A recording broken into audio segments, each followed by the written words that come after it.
मेरे प्यारे बच्चों, आज का डिस्कशन स्टार्ट करते हैं महात्मा गांधी जी के एक बहुत ही प्यारे कोट के साथ। और ये वाकई में बहुत ही प्यारा कोट है। महात्मा गांधी जी कहते हैं, freedom is never dear at any price, it is the breath of life, what would a man not pay for living.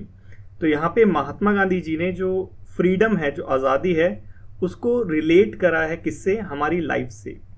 जैसे हमारी लिविंग के लिए, हमारी लाइफ के लिए, हमारे जीवन के लिए सांस ज़रूरी होती है, वैसे ही हमें जीने के लिए फ्रीडम जो है, आज़ादी ज़रूरी होती है।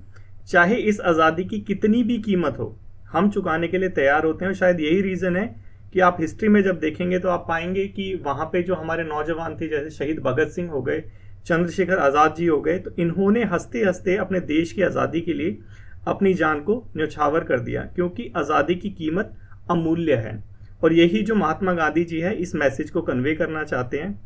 और एक ये जो हमारा आज का एडिटोरियल है, कहीं ना कहीं इस हमारे कोट से बहुत ज़्यादा रिलीवेंट है, क्योंकि हमारी हिस्ट्री में कुछ नाम ऐसे हैं जो खो गए हैं, जो बहुत वीर जवान थे, जिन्होंने देश के लिए अपनी जान दी, देश की आज़ादी के लिए अपनी जान दी, वो खो गए थे। तो जो गवर्नमेंट है वो कहीं ना कहीं प्रयास कर रही है कि उन नामों को भी सामने लेके आए। और उन्हीं में से एक नाम है बिरसा मुंडा जी का। इंडियन एक्सप्रेस में एडिटोरियल आया था और बहुत ही प्यारा एडिटोरियल था। और आपके CAPF एग्ज़ाम में 2024 का जब आप एग्ज़ाम देखेंगे तो आप देखेंगे 2024 के अंदर 2 क्वेश्चन डायरेक्टली ऐसे राइटिंग के अंदर कहाँ से आए थे? ट्राइबल पीपल से आए थे, ट्राइब से आए थे। ठीक है, तो इसीलिए ये जो एडिटोरियल है हमारा बहुत इंपॉर्टेंट हो जाता है। आपको हर डायमेंशन की नॉलेज होनी चाहिए। और जैसे आप सभी को पता है कि नवंबर 15 तारीख है आज, और नवंबर 15 तारीख को जनजातीय गौरव दिवस के रूप में बनाया जाता है। तो इसीलिए ये जो एडिटोरियल है द हिंदू में, हमारी जो माननीय हमारी प्रेसिडेंट साहिबा हैं द्रौपदी मुर्मू जी, उन्होंने अपने हाथों से लिखा है। तो बहुत ही इंपॉर्टेंट एडिटोरियल है, इसको डिस्कस करना स्टार्ट करते हैं। तो जो हमारे भगवान बिरसा मुंडा जी है, आप सभी को पता है, बहुत ही प्रोमिनेंट लीडर है। कहाँ पे? झारखंड में उलीहातू एक जगह है झारखंड में, जहाँ से हमारे जो भगवान बिरसा मुंडा जी जो बिलोंग करते हैं। और इन्होंने बहुत ही बहादुरी के साथ जो अंग्रेजों का शासन था, कॉलोनियल पीरियड था, उन्होंने जो प्रताड़ना दी, एक्सप्लॉयटेशन करा, उनके खिलाफ ये लड़े थे। और इसीलिए इन्हें धरती आबा के नाम से भी जाना जाता है। धरती आबा मतलब फादर ऑफ अर्थ के नाम से भी जाना जाता है। और इन्होंने एक जो रिबेलियन जो बनाया था, जिसको हम मुंडा रिबेलियन के नाम से जानते हैं, उसको एक वर्ड और कहते हैं, उलगुलान रिबेलियन, जो हमारे बिरसा मुंडा जी ने अंग्रेजों के खिलाफ उठाया था। ये जो रिबेलियन था, ये सिर्फ इकोनॉमिक एक्सप्लॉयटेशन के खिलाफ नहीं था। ऐसा नहीं था कि जो इकोनॉमिक एक्सप्लॉयटेशन हो रहा था उसके खिलाफ हमारे बिरसा मुंडा जी लड़े। उन्होंने जस्टिस के खिलाफ, अपनी कल्चरल आइडेंटिटी के खिलाफ, ट्राइबल वैल्यूज और कस्टम के खिलाफ, इन सभी जो कारण है उसके खिलाफ वो अंग्रेजों से लड़े थे। मतलब इकोनॉमिक रीजन नहीं था कि वहाँ पे टैक्स वगैरह लगाते थे। आपको पता है, शोषण करते थे। अंग्रेज सरकार जो थी, ब्रिटिश सरकार जो थी हमारी, वो शोषण करती थी, ज़्यादा टैक्स लगा देती थी। तो जितने भी हिस्ट्री में रिबेलियन हुए, ज़्यादातर उसी के खिलाफ हुए। लेकिन जो हमारे बिरसा मुंडा जी थे, वो इस एक्सप्लॉयटेशन के अलावा जो ट्राइबल की जो कल्चरल आइडेंटिटी थी, उसको बचाने के लिए भी अंग्रेजों से लड़े थे। और अपने छोटे से कार्यकाल में उनका जो जीवन का जो कार्यकाल था, वो सिर्फ 25 सालों का था। और 25 सालों में उन्होंने ऐसा अद्भुत काम करके दिखा दिया, जिसलिए उन्हें अब भगवान बिरसा मुंडा जी के नाम से जाना जाता है झारखंड में। अब यहाँ पे बात करें तो यहाँ पे बताया है कि 15 जो नवंबर है, वो 15 नवंबर बिरसा मुंडा जी की एनिवर्सरी होती है, बर्थ एनिवर्सरी होती है। इसीलिए जो गवर्नमेंट है, हमारी भारत सरकार है, उन्होंने 15 नवंबर को जनजातीय गौरव दिवस के रूप में बनाने का फैसला किया, ताकि सम्मान कर सके किसका? बिरसा मुंडा जी का। और जो हमारी गवर्नमेंट है, बहुत सारे स्टेप ले रही है जो ट्राइबल हिस्ट्री है उसको सामने लाने के लिए, जैसे मैंने आपको स्टार्टिंग में ही बता दिया था। और जो हमारा आज़ादी का महोत्सव है, आज़ादी का जो महोत्सव है, इसको सेलिब्रेट करने के लिए भी हमारी जो गवर्नमेंट है वो क्या कर रही है, जो एकदम खो चुके हैं हिस्ट्री में हीरोज़, जिनको बहुत कम लोग जानते हैं, उनको सामने लेके आ रही है। उनमें से एक है हमारे बिरसा मुंडा जी, जिन्हें झारखंड में भगवान बिरसा मुंडा जी के नाम से जाना जाता है। गवर्नमेंट के कुछ इनिशिएटिव्स भी हैं जो ट्राइबल वेलफेयर के लिए किए जा रहे हैं।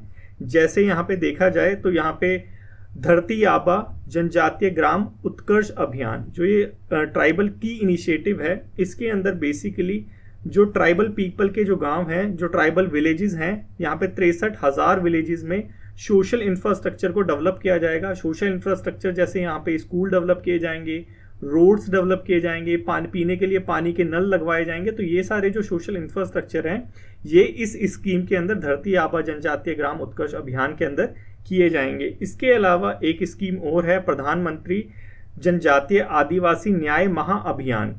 तो ये जो है पीएम जनमन, इसके अंदर टारगेटेड इंटरवेंशन किया जाएगा। जो ट्राइबल पीपल हैं, जो बहुत ज़्यादा पिछड़े लोग हैं, पिछड़े ज़्यादा जो ट्राइबल पीपल है, जनजातीय आदिवासी हैं, उनके ऊपर इस स्कीम के अंदर ध्यान दिया जाएगा। और आपको पता होना चाहिए कि राष्ट्रपति भवन के अंदर भी अभी एक गैलरी एस्टेब्लिश की गई है, जनजातीय दर्पण।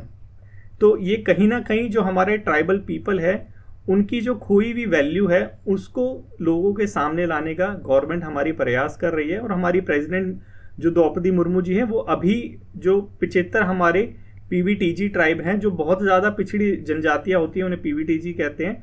टोटल इंडिया के अंदर 75 है, 75 है। यूपीएससी के अंदर क्वेश्चन भी आया था यहाँ पे 75 ट्राइबल पीपल से, पीवीटीजी से। तो इनके प्रतिनिधित्व से अभी मिली थी इसी टाइम पे।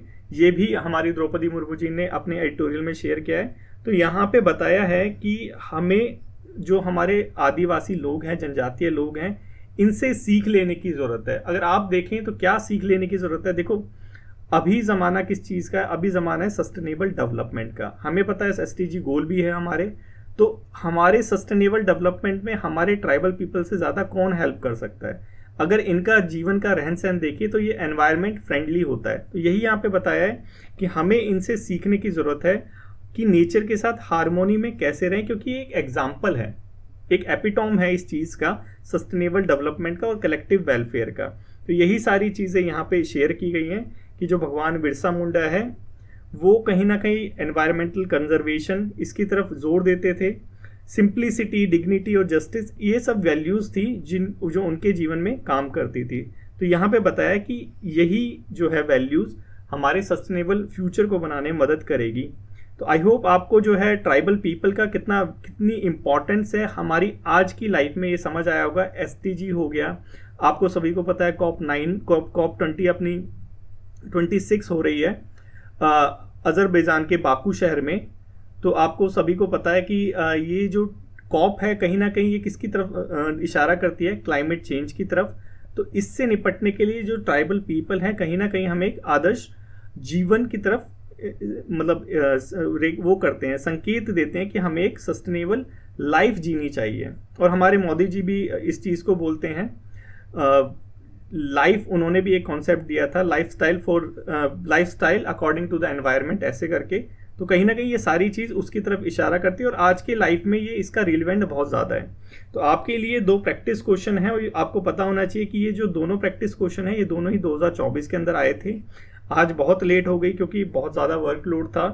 तो मैं ट्राई करूँगा कि जल्दी से करूँ, लेकिन मिस मैं किसी भी दिन नहीं करूँगा, ठीक है? इतना मैं आपसे वादा करता हूँ।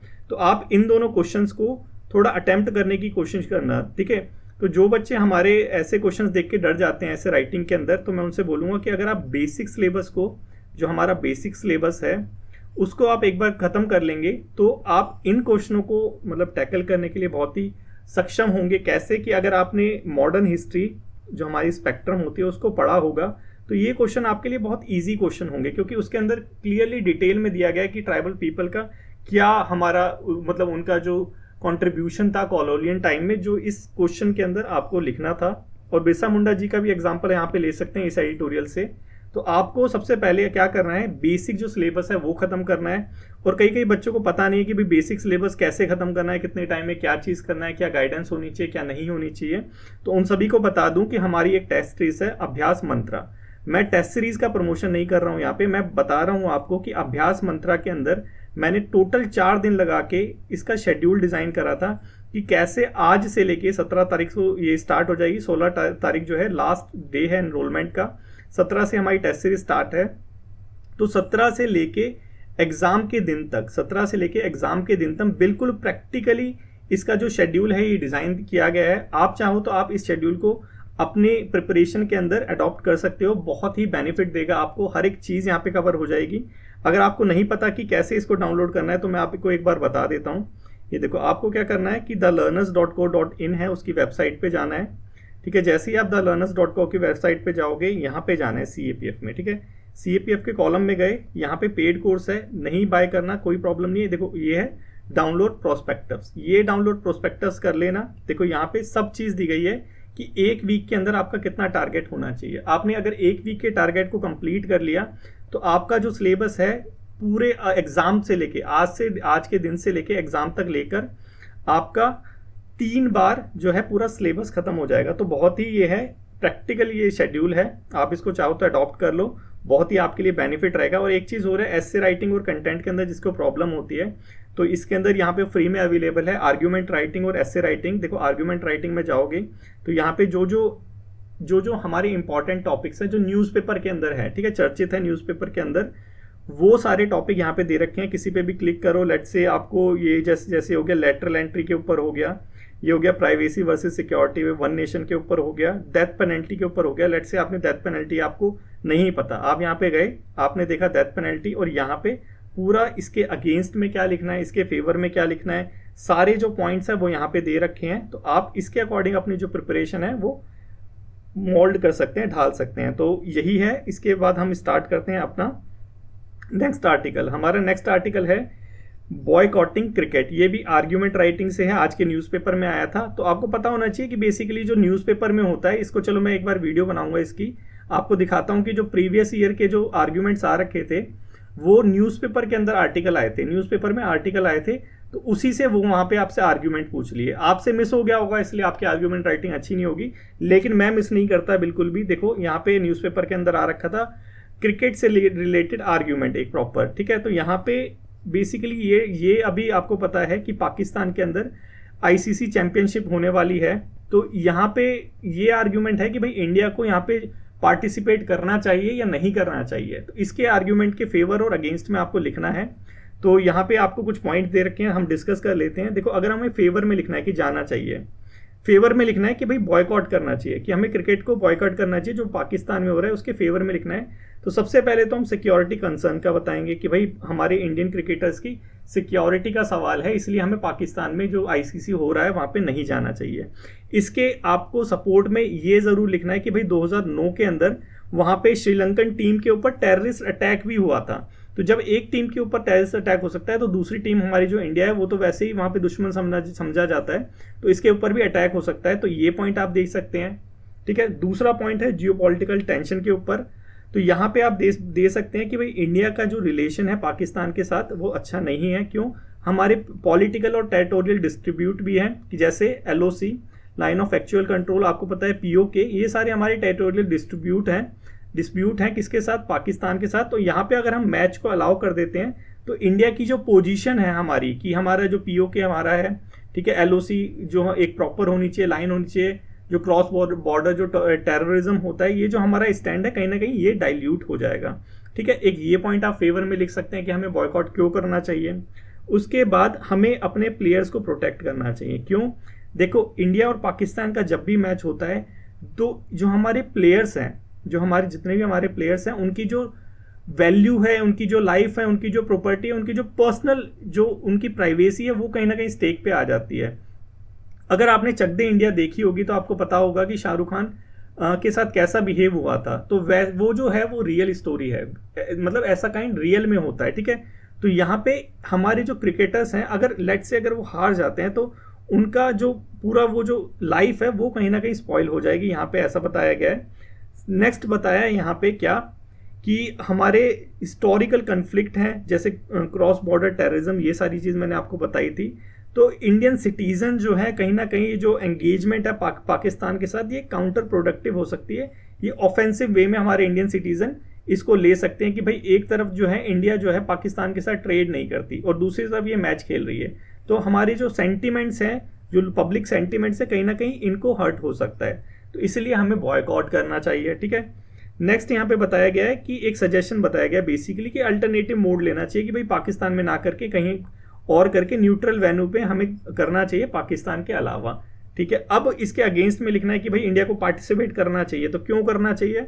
यहाँ पे बताया है कि जो अगर इंडियन गवर्नमेंट, इंडिया जो क्रिकेट टीम है, बेसिकली यहाँ पे क्रिकेट की बात हो रही है, तो हमारी जो क्रिकेट टीम है अगर वो पार्टिसिपेट करती है इस क्रिकेट में, तो कहीं ना कहीं हमारे पाकिस्तान के साथ जो रिलेशन इतने स्ट्रेन हो रखे हैं, इतना टेंशन हो रखा है, वो कहीं ना कहीं रिलीव हो सकते हैं। ठीक है, एक ये पॉइंट हो गया। और यहाँ पे बताया कि इंडिया और पाकिस्तान ने प्रीवियसली बहुत सारे स्पोर्ट्स खेल रखे हैं, जैसे हमने डेविड कप खेला है टेनिस में, और फुटबॉल में SAFF कप खेला है। ठीक है, तो जब ये खेल रखा है तो भाई क्रिकेट खेलने में क्या जा रहा है, ये आप एक पॉइंट दे सकते हैं। उसके बाद यहाँ पे बताया कि भाई पाकिस्तान के अंदर सिक्योरिटी की बात कर रहे थे, तो सिक्योरिटी जो है अब इम्प्रूव हो चुकी है। कैसे कि इंग्लैंड और ऑस्ट्रेलिया और न्यूजीलैंड जो है उन्होंने अभी टूर किया है पाकिस्तान में, और ऐसा कुछ जो इंसिडेंट था जो श्रीलंकन की क्रिकेट टीम थी उन्होंने फेस किया था 2009 में, वो ऐसा कुछ यहाँ पे फेस नहीं करा। नेक्स्ट आप दे सकते हैं इसके फेवर में कि जो हमारा ICC है ये इम्पार्शियल है, और यहाँ पे आपको पता है कि जब ऐसा कुछ होता है तो रिवेन्यू भी आता है, हमारे पास पैसा भी आता है। तो अगर बॉयकॉट करेंगे तो हमारा जो रिलेशन है ICC के साथ ये कहीं ना कहीं स्ट्रेन आ सकता है, क्योंकि आपको पता है जब भी इंडिया और पाकिस्तान का मैच होता है तो व्यूअर्स बहुत ज़्यादा होते हैं। ठीक है, व्यूअर्स बहुत ज़्यादा होते हैं, तो यहाँ से रिवेन्यू आएगा ICC के पास। अगर हम बॉयकॉट करते हैं तो कहीं ना कहीं ICC जो है वो हमसे नाराज़ हो सकता है। ये यहाँ पे डिस्कस किया हुआ है। अब यहाँ पे बताया कि हमें रेसिप्रोकल गेस्चर को भी अडॉप्ट करना चाहिए। मतलब क्या कि अगर सामने वाले ने हमें गिफ्ट दिया है तो हमें भी गिफ्ट देना चाहिए। तो यहाँ पे सामने वाले ने क्या किया है, देखो सामने वाले ने यहाँ पे बताया है, एक मिनट रुको, कि देखो पाकिस्तान ने इंडिया के अंदर विजिट करा था, पाकिस्तान ने इंडिया के अंदर विजिट करा था। कब करा था विजिट?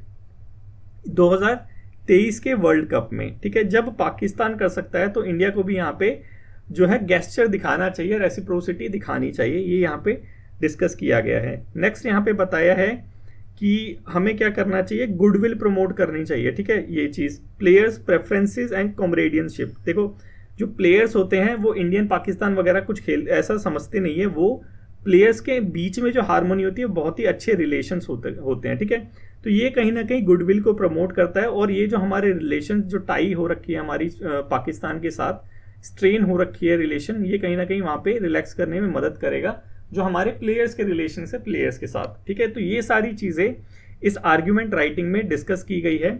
और लास्ट में बेसिकली आपको एक बताना पड़ता है, तो बताने में बेसिकली यहाँ पे क्या लिखना पड़ता है आपको, जो फेवर में और जो हम आपने अगेंस्ट में पॉइंट दिए हैं उसी को आपको समराइज करके लिखना होता है, और बताना होता है कि भाई बैलेंस अप्रोच लेनी चाहिए हमें, ताकि जो हमारे कंसर्न है उसको भी हम जब वो कर सकें, सॉल्व कर सकें, और जो पोटेंशियल बेनिफिट है उसको भी हम गेन कर सके। मतलब म्यूचुअल रिस्पेक्ट और डिप्लोमेसी, ये सारी चीज़ें यहाँ पे बताई गई है। तो ये आई होप आपको अच्छे से समझ आ गया होगा कि जो न्यूज़पेपर के अंदर आते हैं हमारे आर्ग्यूमेंट्स, वही आपके पेपर के अंदर आते हैं। ठीक है, तो इसीलिए आपको न्यूज़पेपर के जो आर्ग्यूमेंट्स हैं उनको मिस नहीं करना। नेक्स्ट है हमारा यहाँ पे बिरसा मुंडा जी से रिलेटेड आर्टिकल। हम पहले ही जो है एडिटोरियल जो हमारी द्रौपदी मुर्मू जी ने लिखा था वो डिस्कस कर चुके हैं, लेकिन पर्टिकुलरली बिरसा मुंडा जी की लाइफ को डिस्कस करना इंपॉर्टेंट है, क्योंकि CAPF के अंदर पेपर 2 की मैं बात कर रहा हूँ, पेपर 1 तो हमने देख लिया। ठीक है, पेपर 1 की मैं बात कर रहा हूँ, पेपर 2 तो हमने देख लिया। पेपर 1 के अंदर भी जो है आपके MCQs आते हैं ट्राइबल पीपल से रिलेटेड। ठीक है, तो हमारे जो बिरसा मुंडा जी है वो देख लेते हैं। और यहाँ पे मैं एक नॉलेज आपके साथ शेयर करना चाहता हूँ कि आप जब स्पेक्ट्रम पढ़ेंगे तो स्पेशली ट्राइबल जो वाला हिस्सा है उसको, क्योंकि वहाँ पे बहुत बड़े बड़े लिखे हुए हैं और इतना लिखा हुआ है कि वो उसको मतलब ग्रैस्प करना, याद रखना बहुत इम्पॉसिबल होता है। ठीक है, तो वहाँ पे आपको कैसे नोट मेकिंग करनी है पर्टिकुलर सेक्शंस की, जो आपको याद नहीं रहता, जो आपको रटना है, बेसिकली किसने क्या करा वो सारी चीज़ जो करनी है, उनके लिए क्रिस्पी नोट्स आप कैसे बना सकते हैं, वो सारी चीज़ें भी मैं यहाँ पे थोड़ा सा शेयर करूँगा। तो देखो इंपॉर्टेंट चीज़ क्या हुई है, द हिंदू के अंदर आया कि हमारे जो प्रधानमंत्री मोदी जी हैं उन्होंने क्या करा है, एक स्टैंप और एक कॉइन को रिलीज करा है 150वीं बर्थ एनिवर्सरी बिरसा मुंडा जी के कॉमेमोरेटिव है, मतलब उनकी याद में एक स्टैंप और एक कॉइन हमने इशू करा है। ठीक है, तो ये इंपॉर्टेंट न्यूज़ है और इससे रिलेटेड आपसे MCQs पूछा जा सकता है कि भाई किसकी 150वीं वर्षगांठ थी जिसपे हमारे प्रधानमंत्री जी ने एक स्टैंप और कॉइन रिलीज करा था, तो कौन है वो? बिरसा मुंडा जी। कहाँ पे करा है? इवेंट था बिहार के अंदर जमुई डिस्ट्रिक्ट में। और ये जो 15 नवंबर है, आपको पता है जनजातीय गौरव दिवस के रूप में मनाया जाता है। तो ये बेसिकली थोड़ी सी न्यूज़ थी, हमें अब जानना है बिरसा मुंडा जी की लाइफ के बारे में। ठीक है, हमें पता है कि ये जो ट्राइबल लीडर थे और फ्रीडम फाइटर थे हमारे जो बिरसा मुंडा जी है, भगवान बिरसा मुंडा जी, और इन्होंने जो रिबेलियन चलाया था, लीडरशिप प्रोवाइड करी थी किसमें? मुंडा रिबेलियन में। ठीक है, उसको क्या कहते हैं मुंडा रिबेलियन को? हमने देखा भी था, मुंडा रिबेलियन को कहते हैं हम, ये रहा, हाँ ये रहा उल गुलान, उल गुलान, थोड़ा सा याद रखना है इसको क्योंकि नाम चेंज करके भी पूछ सकता है। उल गुलान कहते हैं मुंडा रिबेलियन को, ठीक है। अब इनकी थोड़ी सी लाइफ देखते हैं, थोड़ा सा बैकग्राउंड देखते हैं। देखो हम सभी को पता है इकोनॉमिक एक्सप्लॉइटेशन प्लस जस्टिस और ट्राइबल आइडेंटिटी के खिलाफ ये जो लड़े थे, ठीक है। तो ब्रिटिश रूल और लोकल लैंडलॉर्ड्स के खिलाफ ये लड़े थे हमारे मुंडा जी। और जो लोकल लैंडलॉर्ड्स हैं उनको क्या कहा जाता है, जो जमींदार हैं उनको कहा जाता है डिक्कूज, डिक्कूज कहा जाता था उस टाइम पे जो जमींदार होते थे। तो इन दोनों के खिलाफ ये लड़े थे, टैक्सेस वगैरह लगाते थे, फोर्स लेबर करते थे, ट्राइबल लैंड को सीज कर लेते थे। तो इन सब चीज़ों के खिलाफ ये लड़े थे, ठीक है। यही हो गया, ये इकोनॉमिक हो गया और ये जो हमारी ट्राइबल आइडेंटिटी है वो हो गई। उन्हीं के रोल के लिए उनको धरती आबा कहा जाता था, फादर ऑफ द अर्थ कहा जाता था। और यही मसीहा के रूप में वो सामने आए थे। इन्होंने रिलीजियस मूवमेंट भी, रिवाइवलिस्ट रिलीजियस मूवमेंट भी चलाया था, बिरसायत। ये थोड़ा सा याद रखना कि भाई बिरसायत जो रिलीजियस मूवमेंट है किसने चलाया था, बिरसायत चलाया था बिरसा मुंडा जी ने। बेसिकली उस टाइम में क्या होता था आपको पता होना चाहिए भाई, जो क्रिश्चियनिटी है उसको प्रमोट करते थे। हिस्ट्री पढ़ोगे तो याद आएगा कि समझ आएगा कि ब्रिटिश जो थे वो एक्सप्लॉइट करने के अलावा जो हमारा धर्म चेंज भी करते थे। तो इसके खिलाफ ही बिरसा मुंडा जी ने बिरसायत जो है एक रिवाइवलिस्ट रिलीजियस मूवमेंट चलाया था। और इन्होंने जो उनके फॉलोअर्स थे उनको बोला कि जो ब्रिटिश लॉ है उसको मत मानो, टैक्स मत पे करो, और जो हमारा एंसेस्ट्रल जो हमारा लैंड है, ट्राइबल लैंड है, उसको वापस लेने के लिए आवाज़ उठाई थी, ठीक है। क्या क्या एक्शन करे थे मुंडा रेबेलियन हमने देखी था, उलगुलान कहते हैं और ग्रेट ट्यूमुल्ट कहते हैं, ठीक है। ये जो वर्ड है, की वर्ड्स हैं, इनको याद रखना, ठीक है।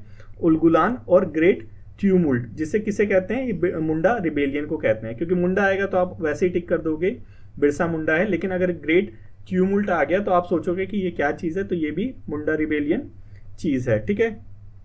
स्पिरिचुअल रिवाइवल और आर्म रेजिस्टेंस के खिलाफ ये लड़े थे। मुंडा राज बेसिकली एस्टेब्लिश करना चाहते थे। आउटकम क्या निकला, आउटकम बेसिकली क्या निकला कि ब्रिटिश गवर्नमेंट ने, देखो आउटकम जरूर पता होना चाहिए, ब्रिटिश गवर्नमेंट ने छोटा नागपुर टेनेंसी एक्ट 1908 लेके आई थी, ठीक है। एम बेसिकली क्या था कि जो ट्राइबल लैंड है उसको प्रोटेक्ट करे कि जो आउटसाइडर है वो उसको ना ले ले, ठीक है। तो ये बस इतना ही था हमारे बिरसा मुंडा जी के बारे में। आपको बेसिकली इतने से नोट्स बनाने हैं, देखो इतने से नोट्स बनाने हैं क्विक रिवीजन के लिए। इसमें यहाँ पे मैंने तामर रिबेलियन का जिक्र किया है। कहाँ पे हुआ था तामर रिबेलियन, पता होना चाहिए, छोटा नागपुर में हुआ था। लीडर कौन था, गंगा नारायण सिंह था तामर रिबेलियन का। रीज़न क्या था, टैक्सेस और एक्सप्लॉइटेशन, यही जो मेन रीज़न रहते हैं। उसके बाद हुआ क्या, क्रस्ट कर दिया गया। आउटकम क्या निकला, इसको क्रस्ट कर दिया गया। बस ये जो 4 पॉइंट है भाई ये बना लेना, ये बना के एग्जाम से पहले रिवाइज कर जाना, चाहे पेपर 1 हो चाहे पेपर 2 हो, ठीक है। दोनों में तुम कुछ ना कुछ लिख लोगे, ये मेरे को पता है। अब एक प्रीवियस ईयर का क्वेश्चन डिस्कस कर लेते हैं। प्रीवियस ईयर है 2015 का क्वेश्चन। देखो मैच द फॉलोइंग है, हमें एक डिस्कस करना है, तो आप इसको अटैम्प्ट करने की कोशिश करना। चलो इसको मैं ही कर लेता हूँ, एक बार आपको बताता हूँ कि अटैम्प्ट कैसे करने होते हैं ऐसे क्वेश्चन, ठीक है। अब आप देखोगे कि यहाँ पे एक मूवमेंट दे रखा है, एक लीडर दे रखा है, ठीक है। यहाँ पे हमें बताना है कि कौन सा पेयर सही है, ठीक है। तो देखो ऐसा कभी नहीं होगा कि 100% आपको जो है आंसर पता हो। हमेशा ऐसा होगा कि एटलीस्ट आपको एक वहाँ पे ऑप्शन मिल गया कि वो आपको पता है, लेट्स से 2 ऑप्शन मिल गए वो आपको पता है। तो बाकी आप कैसे मैनेज करोगे उसको थोड़ा सा समझने की कोशिश करना, क्योंकि बहुत रेयर ऐसे बच्चे होंगे, इक्का दुक्का ही ऐसा बच्चा होगा जिसको सारी चीज़ याद होगी, ठीक है। मतलब मैक्सिमम बच्चे क्या होंगे, क्योंकि बहुत सारा पढ़ना होता है, तो जो आपको इक्का दुक्का जो हमने पढ़ा हुआ है, रिसेंटली रिवाइज करा, वो याद रह जाता है, बाकी हम भूल जाएंगे, ठीक है। तो यहाँ पे जैसे अभी अगर हम देखें तो हमें पेयरिंग करनी है, बताना है कि कौन सा पेयर किसका सही है, ठीक है। अब आप यहाँ पे देखेंगे बारदोली हमने नहीं पढ़ा, तेभागा नहीं पढ़ा हमने, सत्यशोधक, तेभागा को 1/3 वाला कोई मूवमेंट था, मेरे को ऐसा याद आ रहा है वो था तेभागा। सत्यशोधक वाला समाज वो पढ़ा है, लेकिन यहाँ पे कुछ नाम दिख नहीं रहा वैसा। लेकिन उलगुलान हमने अभी अभी पढ़ा है, उलगुलान हमें पता है बिरसा मुंडा जी का था, तो यहाँ पे ये बिरसा मुंडा ये हो गया, मतलब डी का तीसरा है, मतलब ये दोनों तो वैसे ही गलत हो गए, ठीक है। अब हमारे चांसेस है कि क्या 50% जो हमारा क्वेश्चन है वो सही हो सकता है, 50% हमारा क्वेश्चन गलत हो सकता है, ठीक है। तो अब हमें देखना है, चलो यहाँ पे एक चीज़ और दिख गई कि पहले का दूसरा ही है, ये जो है इसका क्या है, दूसरा ही है। अब हम पे बच गया क्या, तेभागा। तेभागा मतलब 1/3 कोई टैक्स का था, वो हो गया। अब इसका या तो बर्गरदार हो सकता है, बर्गरदार हो सकता है, या फिर हो सकता है इसका कॉनबी पीजेंट, ठीक है। लेकिन जहाँ तक मुझे याद है 1/3 कुछ टैक्स में यहाँ पे उसको तेभागा जो था 1/3 शेयर क्रॉपर थे, उनको बर्गरदार कहा जाता था। तो यहाँ पे इसका तो ए ही हो गया, 2 आंसर हो गया इसका बेसिकली, एक गलत है। लेकिन मुझे ये नहीं पता, देखो अभी भी मुझे ये सत्यशोधक जो समाज है इसका कौन भी पीजेंट है या नहीं, क्यों नहीं पता, क्योंकि मैंने अभी रिवाइज नहीं करा, ठीक है। तो यहाँ पे ऐसे आपको करना है कि जो आपने पढ़ा हुआ है वो अपनी नॉलेज को थोड़ा सा खंगालना है, उससे आपको अपने आंसर तक पहुंचना है, क्योंकि बहुत रेयर ही होगा कि आपको 100% आंसर पता होगा। तो ऐसे करके आपको अपने सॉल्यूशन तक पहुंचना है, ठीक है। उसके बाद चलो अब लास्ट आज का जो हमारा आर्टिकल है बेसिक, उसके ऊपर चलते हैं हम, ठीक है। यहाँ पे COP29 देखो, ऊपर COP26 मैंने डिस्कस कर बोल दिया था, ये COP26 नहीं COP29 है। COP29 हो रही है अजरबैजान के बाकू शहर में, ठीक है। चलो अब यहाँ पे आते हैं हम, हाँ ये था हमारा बेसिक, ठीक है। अब न्यूज़ में बेसिकली क्या है, देखो बेसिक कंट्री है, बेसिक कंट्री में कौन कौन आता है आपको पता होना चाहिए। ब्राज़ील आती है, साउथ अफ्रीका आती है, इंडिया आती है और चाइना आती है, 4 कंट्री आती है बेसिक के अंदर, ठीक है। तो बेसिक कंट्री कहीं ना कहीं जो है क्लाइमेट फाइनेंस को लेके आवाज़ उठा रही है। तो ये सारा जो इशू है अभी न्यूज़ में है। और कॉप जो 1929 हो रही है हमारी अजरबैजान के बाकू शहर में, तो ये वहाँ से रिलेटेड है। COP29 के बारे में हम बाद में डिस्कस करेंगे, एक ही वीडियो बनाऊंगा इसकी सेपरेट, क्योंकि ये इंपॉर्टेंट टॉपिक है काफ़ी। आपके ऐसे राइटिंग में आ जाए, चाहे आपके ये पेपर 1 के अंदर आ जाए, आप उसको टैकल कर लोगे, ऐसी वीडियो बनाऊंगा। तो यहाँ पे हमें COP29 के बारे में नहीं डिस्कस करना, हमें डिस्कस किसके बारे में करना है, बेसिक के बारे में, क्योंकि ये जो पहला ये इंस्टीट्यूट है ये हमारे सामने पहली बार आया है, हमने इसको पहले डिस्कस नहीं करा है, ठीक है। तो हम यहाँ पे देखते हैं, हमें पता है कि जो बेसिक ग्रुप है उसके अंदर 4 लोग इंक्लूड हैं। कौन कौन से हैं हमने देख लिया, ब्राज़ील, साउथ अफ्रीका है, इंडिया और चाइना है। इंडिया चाइना इसके अंदर है। 2009 के अंदर बेसिकली ये फॉर्म्ड हुआ था। इसका रीज़न क्या था भाई, क्यों आया था ये आया था क्लाइमेट नेगोशिएशन के अंदर, ठीक है। क्लाइमेट नेगोशिएशन हो रही थी UNFCCC के अंदर। तो यहाँ पे इसका जो है जन्म हुआ था बेसिकली, किस लिए हुआ था, स्टैंड क्या है बेसिक कंट्री का, बेसिक क्लाइमेट जस्टिस इसका स्टैंड है। क्लाइमेट जस्टिस अभी देखेंगे क्या चीज़ है। तो बेसिकली आया किस लिए था ये पता होना चाहिए। जो बेसिक हमारा है वो आया था क्लाइमेट से रिलेटेड, जो हमारा जो ये हो रहा था UNFCCC का नेगोशिएशन हो रहा था, UNFCCC का जो नेगोशिएशन हो रहा था उसके अंदर हमारा ब्रिक्स जो है आया था 2009 के अंदर। बेसिक, ब्रिक्स नहीं बेसिक, ठीक है। क्या क्या इसके अंदर की पॉइंट्स है, क्या ऑब्जेक्टिव्स हैं वो थोड़ी समझेंगे हम। तो देखो जो बेसिक कंट्री है, जो हमारी ये कंट्री है, 4 कंट्री है, ये क्लाइमेट जस्टिस के लिए एडवोकेट करती है, ठीक है। क्लाइमेट जस्टिस क्या है हमने देखा था, ये हम पहले भी वर्ड जो है इसको समझ चुके हैं। क्लाइमेट जस्टिस क्या है कि देखो हमारे ये जो ग्रीन हाउस गैस का एमिशन है, ठीक है, ग्रीन हाउस गैसेज है, ये डेवलपिंग कंट्री ने नहीं फैलाई, ये डेवलपिंग कंट्री ने नहीं फैलाई, ये फैलाई है डेवलप्ड कंट्री ने। क्यों, क्योंकि इंडस्ट्रियल रेवोल्यूशन जो है वहां पे आया था पहले, इंडिया में नहीं आया था पहले, डेवलप्ड कंट्रीज में आया था। तो जो ग्रीन हाउस गैसेज हैं, क्लाइमेट चेंज जो हो रहा है उसके जो सही जो कसूरवार है वो है डेवलप्ड कंट्री। तो डेवलप्ड कंट्री को जो भार है इसको सॉल्व करने के लिए डेवलप्ड कंट्री को ज्यादा इनिशिएटिव करने चाहिए। यही स्टैंड है किसका, बेसिक कंट्री का, ठीक है। क्या चाहिए इसके लिए, मैंने आपको पहले ही बताया था, जो डेवलपिंग कंट्री है सिर्फ 2 चीज मांगती है, एक मांगती है पैसा और एक मांगती है टेक्नोलॉजी। यही चीज चाहिए डेवलपिंग कंट्री को और कुछ नहीं चाहिए, और बेसिक कंट्री भी इसी के लिए स्टैंड करती है, ठीक है। अब यहाँ पे क्या प्रिंसिपल पोजीशन है ये सारी चीज देख लेते हैं। जो देखो बेसिक कंट्री जो है वो सपोर्ट किसको करती है, क्लाइमेट जस्टिस को। तो मतलब पेरिस एग्रीमेंट को भी सपोर्ट करेगी और इससे रिलेटेड जितने भी हमारे वो सारी चीजें हैं उनको भी सपोर्ट करेगी, जैसे क्लाइमेट फाइनेंस और इक्विटी है, ये इक्वालिटी नहीं है। इक्विटी मतलब होता है कि भाई जिसको जितना चाहिए उसको उतना दो, ना कि सबको बराबर दो। मतलब कि जो क्लाइमेट जस्टिस में कहते हैं कि जो भार है क्लाइमेट चेंज हो रहा है उसको सॉल्व करने के लिए जो फाइनेंशियल भार है वो डेवलप्ड कंट्री पे ज्यादा जाना चाहिए, और यही तो इक्विटी है कि फैलाया तुमने है तो तुम इसको ज्यादा सॉल्व करो। यहां पे बताया गया कि की प्रिंसिपल है उसके फेवर में भी करती है। की प्रिंसिपल क्या है, common but differential responsibility and respective capability. मतलब क्या है, देखो कि आपको हमें पता है क्लाइमेट जस्टिस हमारा स्टैंड है, डेवलप्ड कंट्रीज के लिए कसूरवार है, डेवलपिंग कंट्री यहाँ पे विक्टिम है, ठीक है। कि भाई क्लाइमेट चेंज होगा, जैसे हमने वो स्विगी वाला एग्जांपल डिस्कस कर रहा था कि जब हीट वेव होती है तो कौन ज्यादा इसके लिए उससे परेशान होता है, जो स्विगी वर्कर है, जो एक गिग वर्कर है वो परेशान होता है, जब मर्सिडीज में जो चल रहा है वो परेशान होता है, या फिर जो फुटपाथ पे रह रहा है वो परेशान होता है हीट वेव से, या मर्सिडीज में चल रहा है वो परेशान होता है।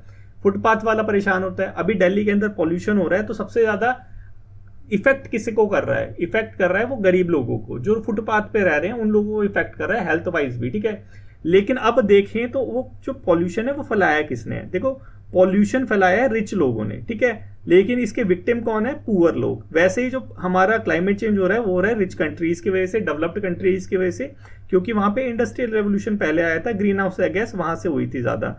लेकिन इसका विक्टिम कौन है? Developing country, Indonesia. लेट से इंडोनेशिया में बहुत सारे आइलैंड्स हैं जो डूब चुके हैं सी लेवल राइज की वजह से। तो ये सारी चीजें यहाँ पे बताई गई है। और ये जो है कॉमन बट डिफरेंशियल रिस्पॉन्सिबिलिटी, ये क्या कि देखो, अगर जैसे हमने नेट जीरो का टारगेट रखा है, ठीक है, नेट जीरो के टारगेट में जो डेवलप्ड कंट्री है वो अपना एमिशन जीरो जल्दी करेंगी, लेट से 2030 तक कर लेंगी, लेकिन डेवलपिंग कंट्रीज है, इंडिया जो कंट्री है वो बाद में करेगी। मतलब रिस्पॉन्सिबिलिटी तो इक्वल है, रिस्पॉन्सिबिलिटी तो कॉमन है, लेकिन जो है रिस्पॉन्सिबिलिटी वो डिफरेंशिएटेड भी है कि दोनों को नेट जीरो करना है, लेकिन ये 2030 में करेगा, ये 2070 में करेगा। तो इसको भी कहीं ना कहीं इस प्रिंसिपल को भी फेवर करता है कौन? हमारा ब्रिक्स, हमारा बेसिक, ठीक है, बेसिक कंट्री इसको करते हैं। यूनिफाइड स्टैंड है इसका किसका? ग्लोबल क्लाइमेट एम्बिशन से। देखो, एमर्जिंग इकोनॉमीज जो है वो जो यूनिक डेवलपमेंट चैलेंज फेस कर रही है, बेसिकली वही सारी चीज कि पैसा दे दो हम सारी चीज खुद ही कर लेंगे, तो वो सारी चीज बेसिक जो है वो भी फेवर करती है। और कॉप में क्या इसका रोल है? हमने अभी बताया था, कॉप में जो क्लाइमेट से रिलेटेड पॉलिसी और फाइनेंशियल इश्यूज हैं वो सारी चीज जो है इसको फेवर करती हैं। देखो, यहाँ पे एक चीज आप देखने की कोशिश करना, क्या कि इंडिया और चाइना जो है, इंडिया और जो चाइना है, ये दोनों जो कंट्री है, देखो इंडिया का जो हमारा जो स्टैंड है, हमारा किस चीज का स्टैंड है? हमारा जो न्यूट्रलिटी का स्टैंड है कि भाई हम किसी के साथ अलाइन नहीं करेंगे। हमारे जो अलाइन होंगे स्ट्रेटेजिक अलाइनमेंट होगी हमारी, ठीक है, अलाइनमेंट होगी पीस के लिए। तो एक तरफ तो चाइना से हम मतलब खफा रहते हैं, ठीक है, बॉर्डर पे हमारी टेंशन रहती है। दूसरी तरफ देखो चाइना के साथ हमने ग्रुपिंग कर रखी है और वर्ल्ड लेवल पे हम क्लाइमेट फाइनेंस के लिए, क्लाइमेट जस्टिस के लिए फाइट कर रहे हैं चाइना के साथ। तो यही तो है न्यूट्रलिटी का फायदा कि हम क्या कर सकते हैं, हम जो कॉमन इंटरेस्ट है उसके लिए अलाइन कर सकते हैं, जो कॉमन नहीं है उसके लिए हम नहीं करते, ठीक है। यही सारी चीज यहाँ पे डिस्कस की गई। आई होप आपको जो है डाइवर्सिफाइड नॉलेज यहाँ पे डिस्कशन में देखने को मिलती होगी, और ऐसा नहीं होता होगा कि आप जो आपने जो खुद पढ़ा होता होगा वो आपको यहाँ पे देखने को मिलता होगा। तो यहाँ पे एक चीज मैं लेके आया हूँ कि देखो, आपको अगर अपनी नॉलेज को बढ़ाना है, ठीक है, तो आपको क्या करना पड़ेगा, एक आपको अपने जैसा पार्टनर ढूंढना पड़ेगा। पार्टनर मतलब कि भाई लड़का लड़के को ढूंढना, लड़की को ढूंढना, ठीक है। इन पार्टनर की बात कर रहा हूं, मतलब कि आपका स्टडी पार्टनर में आपको उसके साथ डिस्कस करना पड़ेगा जो जो टॉपिक्स होते हैं। क्योंकि जब हम डिस्कस करते हैं किसी चीज को तो हमारे माइंड में क्या होता है कि जो न्यूरॉन्स हैं वो स्ट्रांग होता है, जो नसें होती हैं वो स्ट्रांग होती है, और हम रिवीजन होता है। बेसिकली हम डिस्कस जब करते हैं हमारी चीजें रिवाइज होती हैं, ठीक है। जब चीजें रिवाइज होती है तो क्या होता है कि उसकी हमारी मेमोरी जो है वो स्टिक हो जाती है हमारे माइंड में। तो आप वहां पे टिक करने में आपको बहुत हेल्प मिलेगी आपके एग्जाम में। तो बस आपको क्या करना है कि ये जो डेली डिस्पैच है दोनों दोस्त पढ़ो, वो पढ़ने के बाद क्या करो, डिस्कस करो आपस में। जब डिस्कस करोगे तो ये सारी चीजें आपके माइंड में बहुत स्ट्रांगली बैठ जाएगी, ठीक है। तो यही है सारी चीजें। आई होप आपको जो आज का जो डिस्कशन था वो समझ आया होगा, और अगर अच्छा लगा हो तो प्लीज लाइक और शेयर करना ना भूले। Thank you so much for today's discussion. और मैं माफी चाहता हूँ आज बहुत देर हो गई।